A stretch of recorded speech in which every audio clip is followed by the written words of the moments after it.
Hello दोस्तों पिछले video में हमने इस मॉडर्न जमाने में मनी के डेवलपमेंट का एक जबरदस्त एग्जांपल देखा था।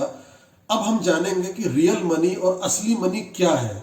दुनिया की हर कंट्री में और हर सिविलाइजेशन में दो चीजें ऐसी रही हैं जिन्होंने मनी के तौर पे इस्तेमाल किए जाने वाली हर दूसरी चीज को पीछे छोड़ दिया है, और वो दो चीजें हैं गोल्ड और सिल्वर, यानी सोना और चांदी। अब वो कौन सी वजह थी जिनकी वजह से दुनिया में गोल्ड और सिल्वर हमेशा से मनी के तौर पे टॉप पे रहे। सबसे पहली बात तो ये थी कि गोल्ड और सिल्वर अपनी खास लुक्स की वजह से और चमक की वजह से इनकी डिमांड बहुत रही, और गहनों में और जेवरों में इस्तेमाल की वजह से इनकी कीमत भी बहुत ज़्यादा रही। दूसरी बात ये थी कि ये हाईली डिविजिबल थे। 1 किलो सोने की ईंट के अगर आप 100 टुकड़े भी कर दो तो उन छोटे छोटे टुकड़ों की कीमत बाकी रहती थी और उनकी कीमत कम नहीं होती थी।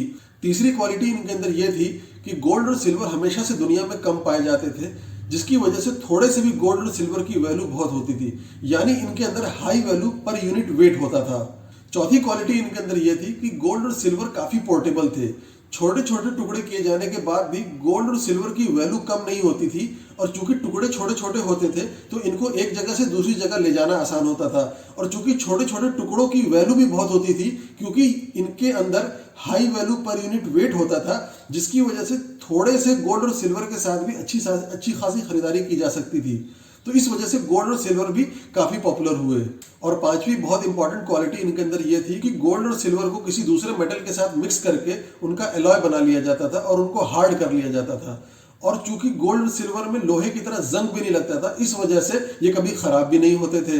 अपनी इन्हीं सब खासियतों की वजह से गोल्ड और सिल्वर दुनिया में मनी के तौर पर सबसे बेहतरीन चीजें रही हैं, और जहां कहीं भी ये मौजूद हुई है मार्केट ने हमेशा इन्हीं को प्रेफर किया है। अब एक दूसरी बात, गोल्ड और सिल्वर हर जमाने में साइड बाय साइड मनी के तौर पे रहे हैं। ऐसा नहीं हुआ है कि किसी जमाने में सिर्फ गोल्ड मनी के तौर पे इस्तेमाल हुआ हो और किसी जमाने में सिर्फ सिल्वर मनी के तौर पे इस्तेमाल हुआ हो। नहीं, दोनों साथ में एक दूसरे के साथ चले हैं और एक दूसरे को कॉम्प्लीमेंट किया है।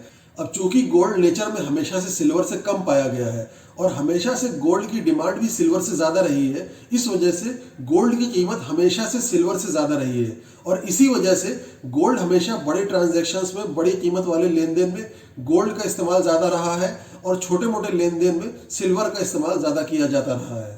तो इस पूरी वीडियो में समझने वाली सबसे अहम बात यह है कि मनी के तौर पे इस्तेमाल करने के लिए गोल्ड और सिल्वर से बेहतर इस दुनिया में न कोई चीज पहले कभी थी, न आज है, न कभी हो सकती है। शुक्रिया।